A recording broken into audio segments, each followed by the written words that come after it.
Guyana's president insists on hand-picking his running mate in upcoming elections.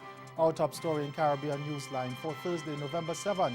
From the CMC News Center in Bridgetown, I'm Ricardo Roberts. Good evening. Thanks for joining us. President David Granger is adamant that he will be the one to choose who will run alongside him as prime ministerial candidate in the March 2nd, 2020 general and regional elections. He says when the time is right, he will pick a prime ministerial candidate who can deliver the best results for Guyana. The six-party Partnership of National Unity, the APNU coalition, which Granger leads, has been in discussion with the Alliance for Change AFC, who is insisting it should select the candidate. It has pointed to the Cummingsburg Accord, which brought the two parties together and under which the APNU nominates the presidential candidate and the AFC the prime ministerial candidate. But President Granger says he will choose the best candidate. More in this Newsroom Guyana report.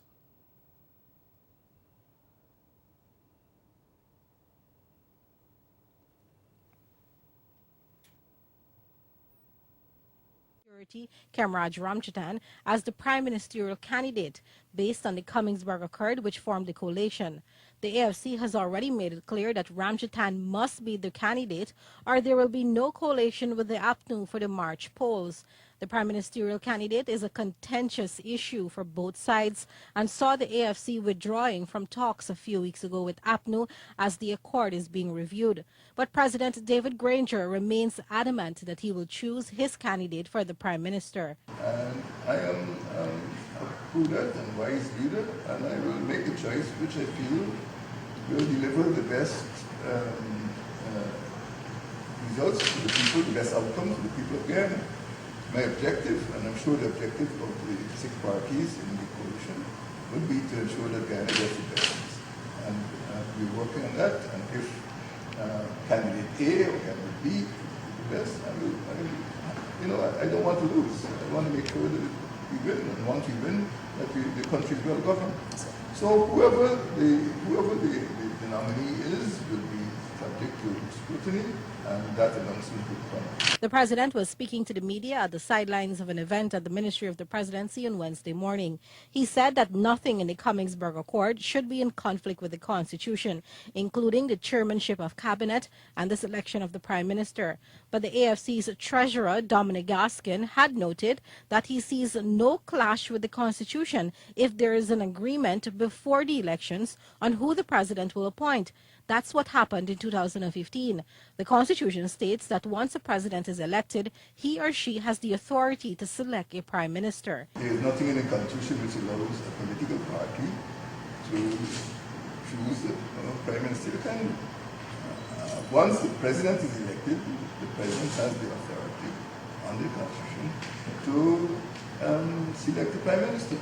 Now, we can have an agreement outside of the Constitution that the prime ministerial candidate or nominees for the prime ministership could be made, and I would make the choice. So that is why at this stage I don't want to become involved in personality. Once the principle is agreed, we can move forward. So I don't want to name names now. The talks between the APNU and AFC continued Wednesday between Mr. Granger and Ramchatan. Both parties are hoping that the talks will conclude before December 1, 2019. Meantime, the Guyana Elections Commission, GECOM, plans to move ahead with plans to remove from the voters list the names of more than 25,000 people who have not collected their identification cards from as far back as 2008. Commissioner Vincent Alexander said the names of those individuals will be published in the 4 national newspapers. We will be publishing the over 20,000 names of the persons who have not uplifted their ID cards. Those will be published. And each individual will be written to. On the question, it should be this weekend. It should be this weekend. So that is clearly what's going to happen. The opposition People's Progressive Party, the PPP, has already signaled its intention to challenge the move as it insisted that Guyanese do not need an ID card to vote.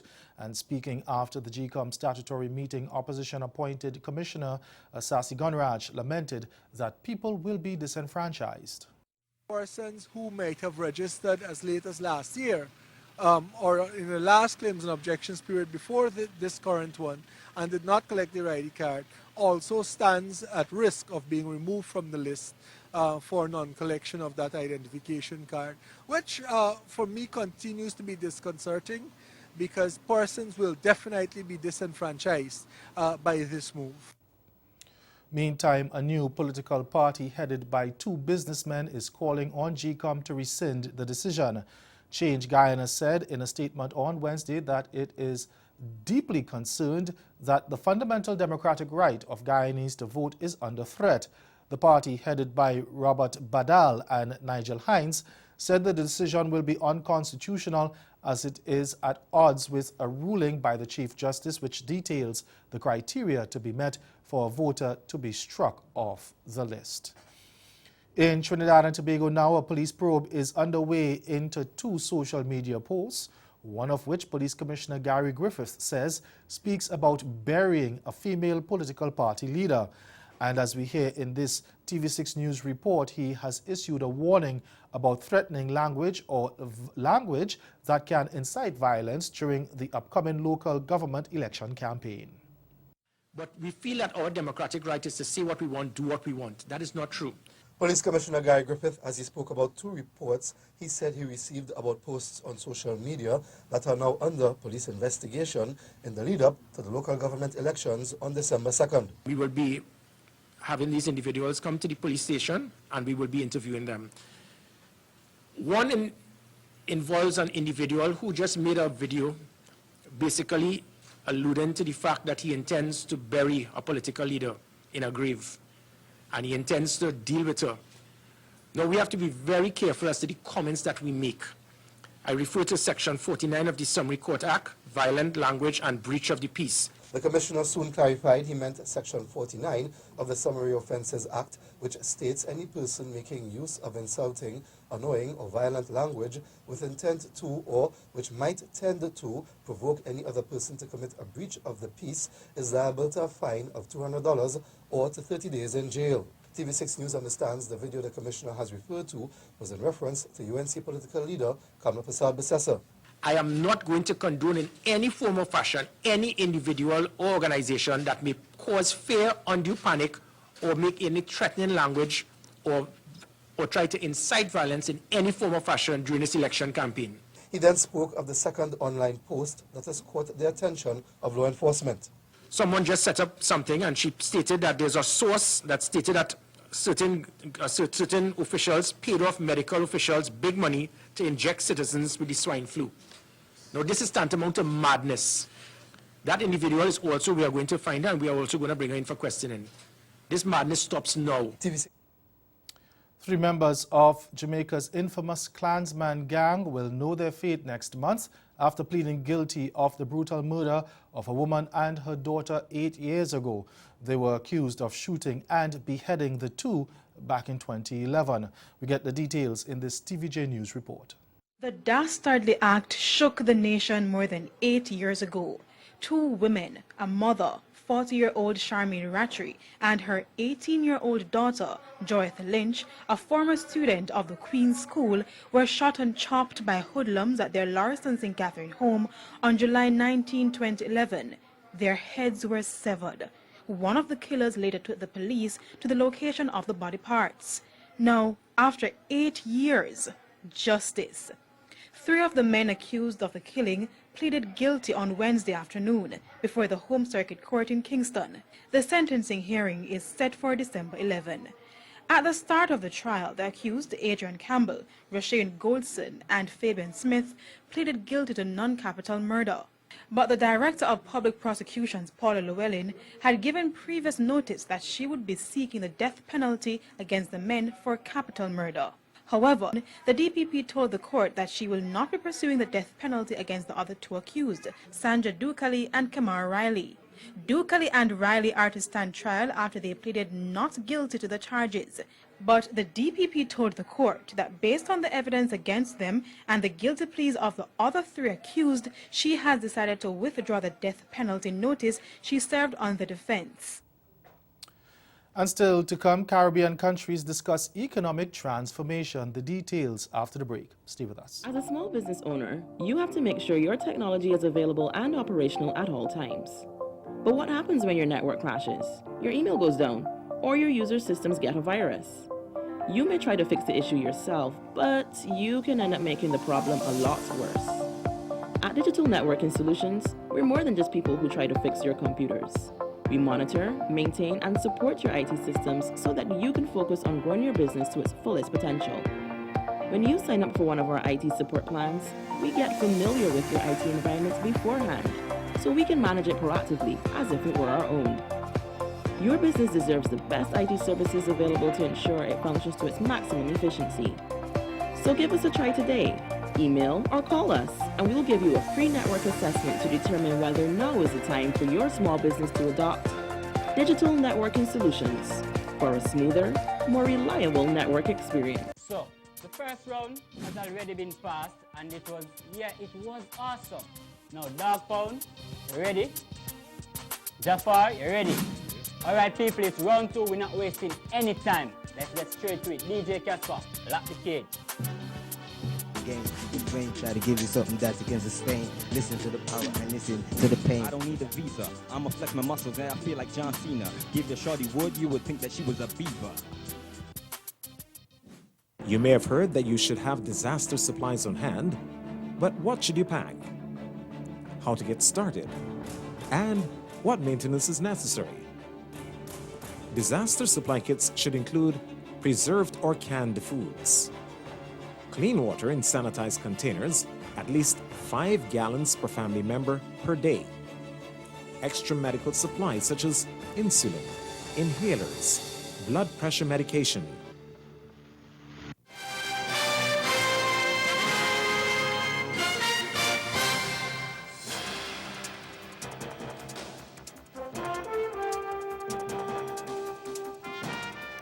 Welcome back. It's time for Newsline Business, and this week Caribbean countries discuss the need to transform their economies to achieve sustainable growth.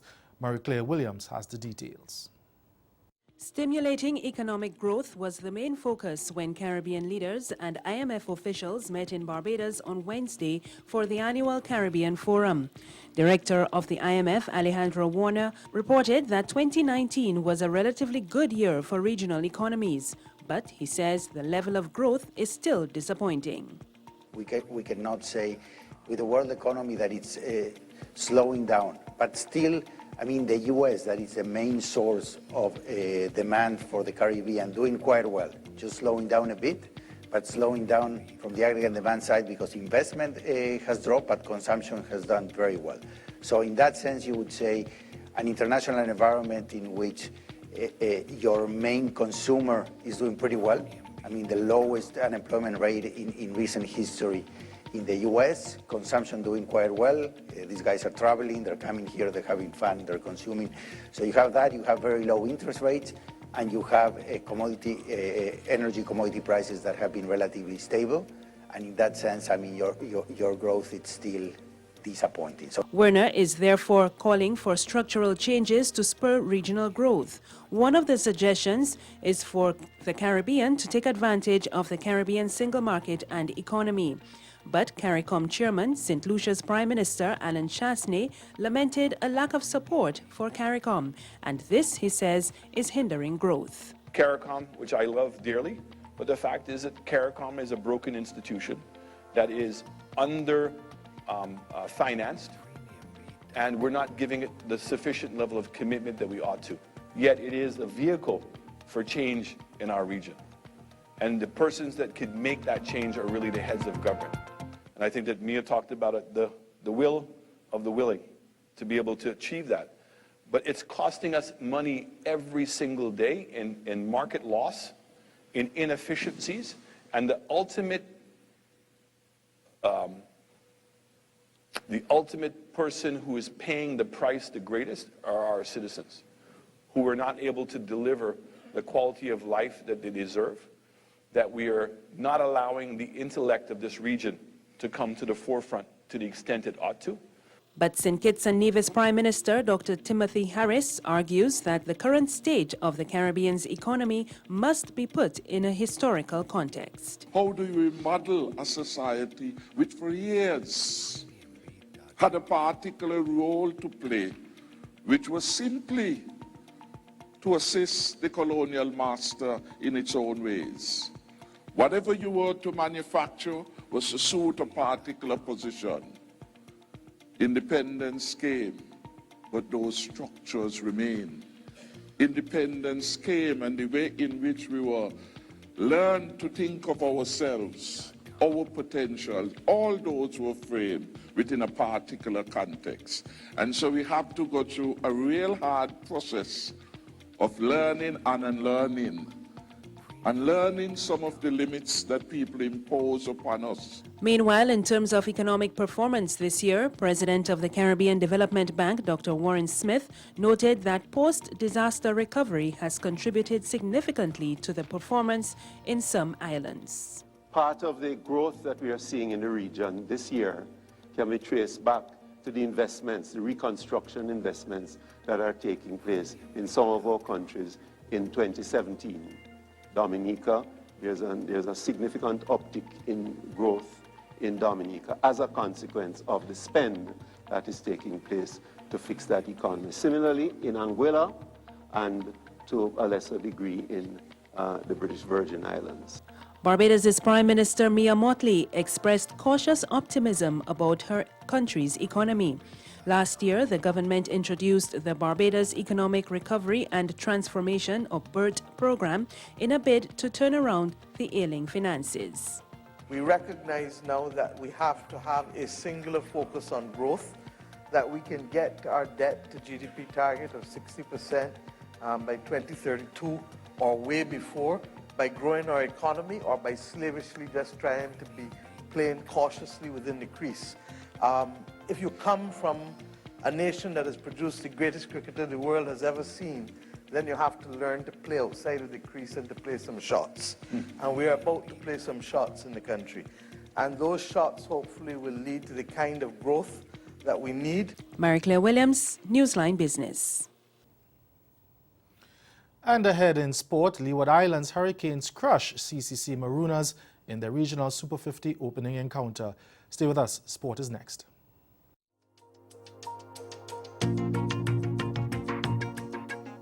After an emergency, you can help yourself and others by looking, listening, and linking.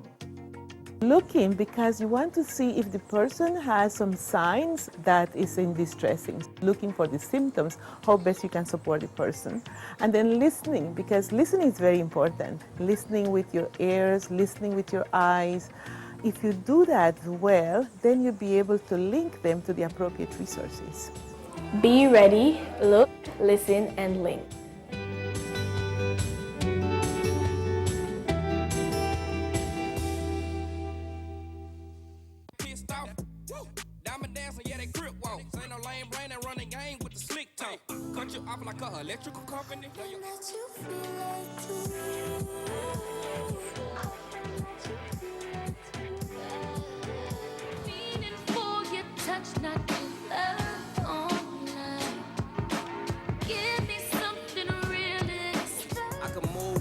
Full of vultures, boy. Yeah, my body different. I'm a shooter, but I snipe though.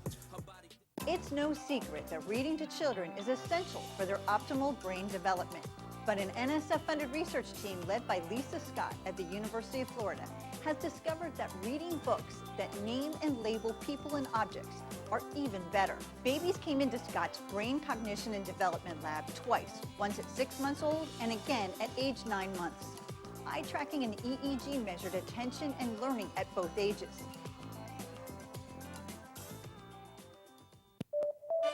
On this edition of Caribbean Passport, we relive highlights of CariFesta 14's opening ceremony. Lots to do, lots to see as we explore Destination Barbados. And we continue our look into the Sustainable Tourism Conference held in St. Vincent and the Grenadines. All this and more right here on this station.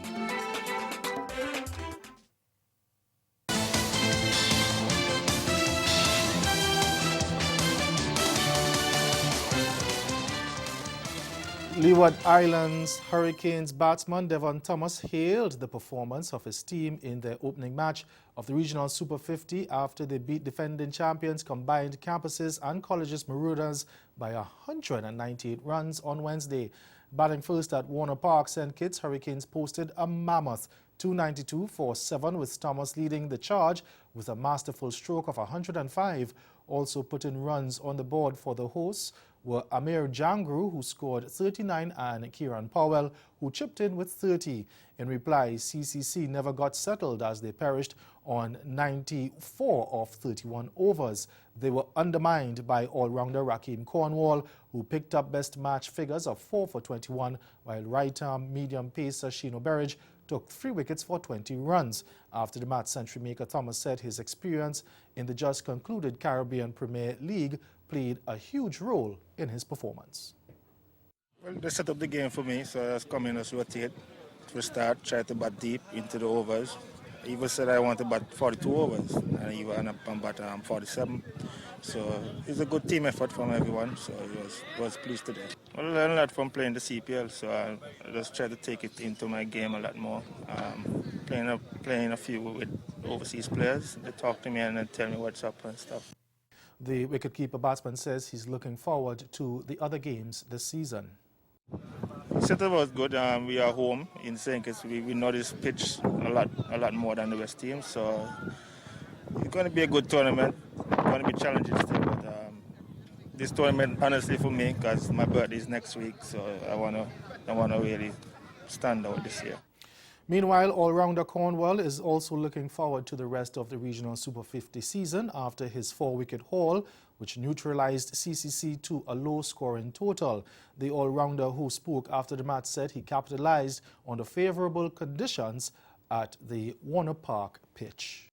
It's a good performance. I'm just going to put the balls in the right area and see what the pitch offers and get a little bit of spin, so I just run away with it. I think Sheeno bowls well. Yeah, bowls a good pace and he hits the deck really hard, so he just encouraged me to keep it tight, and he keep it tight from both ends, so he build pressure from both ends and the wicket come along.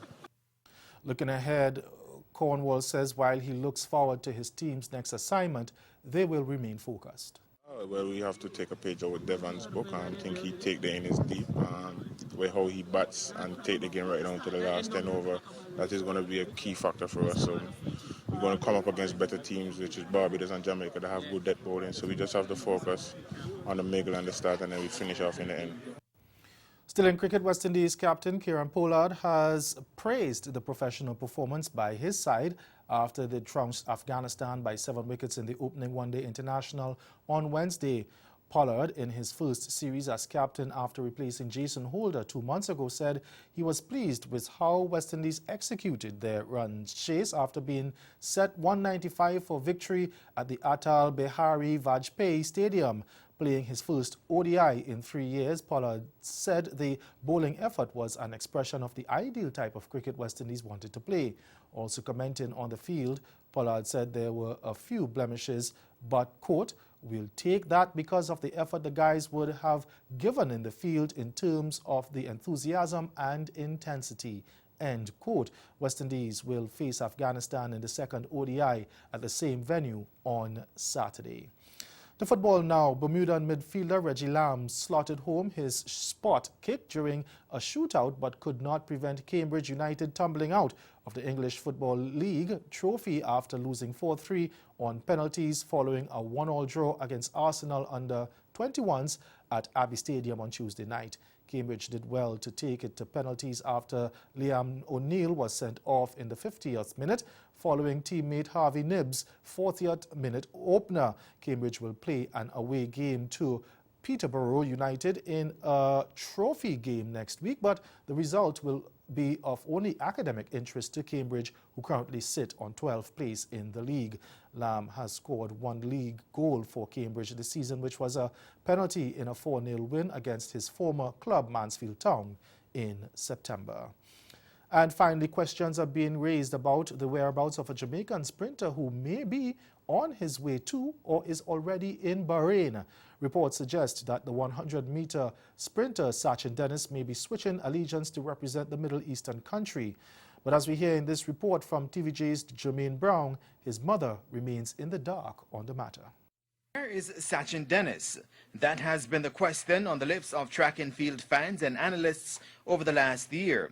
Dennis, who won the Class 3 sprint double, as well as the 100 meters twice in Class 2 at Boys Champs, has not raced competitively since 2018. That year, his winning time of 10.20 seconds for the Class 2 boys 100 meters was faster than the 10.24 posted by Calabar's Tyreek Wilson to win Class 1. Dennis was also touted in 2017 as the fastest 15-year-old in the world. But why hasn't he competed since 2018? There have been talks of injury, but even more eye-opening has been a revelation to TVJ Sports that Dennis is being courted by Bahrain for a move to represent that country and that it is being done against the wishes and knowledge of his mother. TVJ Sports travels to the district of Giddy Hall in Dennis's home parish of St. Elizabeth to speak with his mother, Claudette Anderson. Anderson has expressed hurt and disappointment with how the matter is being handled by his coach at Stets, Reynaldo Walcott, and his father, Dalfred Dennis. With his parents no longer in a relationship, Dennis's mother says she's being kept away from her son and is in the dark about his future. But it was not always so, as she actually attended a meeting to discuss him running for another country. 2016, I think it was March, the coach invited me to a meeting. Right. Up there telling me about Sachin and his performance and all of that. And he's talking about the track and field, like in Jamaica you don't have people who excel well in track, it and do well and all of that. And he's looking at where he can excel for other countries. She adds that she later told Coach Walcott she did not agree and that she would prefer for him to represent Jamaica. I even texted him and said, so what's the rush? And he said to me that I should let him know when I'm back in Jamaica so that I can set up a meeting so we can meet and discuss all of that. I came back in April, and from April until now, I haven't got a call. April of which year? 2016. Okay. I haven't got a call from him. So all the rumors are going around that Sachin family members are at me, friends are at me calling all over, how me switching nationality because of money. That they are hearing, I have nothing to do with. And that's the sports. Stay with us. We'll be right back.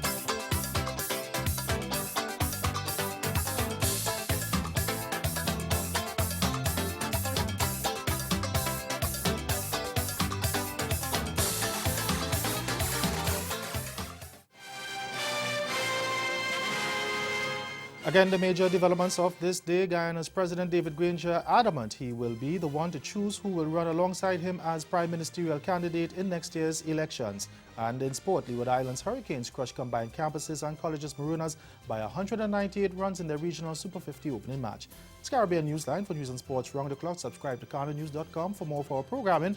Log on to CaribVision.tv and check out our YouTube channel. We'll be back again tomorrow, but from all of us at CMC News, thank you for watching. Have yourselves a good night.